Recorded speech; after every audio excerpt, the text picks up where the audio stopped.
రెండు బెంగుళూరు మిర్చి క్యాప్సికమ్. ఇవి 3 రకాల రంగుల్లో దొరుకుతాయి. ఆకుపచ్చ, పసుపు, ఎరుపు. 3 మంచివే, కానీ ఎర్రగా పసుపు రంగులో ఉండే క్యాప్సికమ్ వాటిలో పోషక విలువలు అధికంగా ఉంటాయి. ఈ క్యాప్సికమ్ని సాలెడ్లో తినచ్చు. బెంగుళూరు మిర్చి తింటే ఏమాత్రం ఘాటు ఉండదు, కూర వండుకోవచ్చు, సాలెడ్లో కూడా తినచ్చు. 3 బ్లూబెర్రీస్.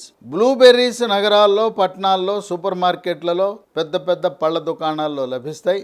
ఈ బ్లూబెర్రీస్ గ్రామీణ ప్రాంతాలలో మనకు లభ్యం కావు. 4 క్యాబేజీ. క్యాబేజీ దేశమంతా అన్ని సీజన్లో కూడా మనకు లభిస్తుంది. క్యాబేజీలో విటమిన్ B6 ఉంది, విటమిన్ C ఉంది, ఫోలిక్ యాసిడ్ ఉంది, విటమిన్ K ఉంది. క్యాబేజీ తినటం వల్ల మూత్రపిండాల పనితీరు మెరుగుపడుతుంది. 5 క్యాలీఫ్లవర్. క్యాలీఫ్లవర్కి రక్తములో ఉండే విష పదార్థాలు, మలినాలను మూత్రపిండాల ద్వారా విసర్జించే గుణం ఉంది.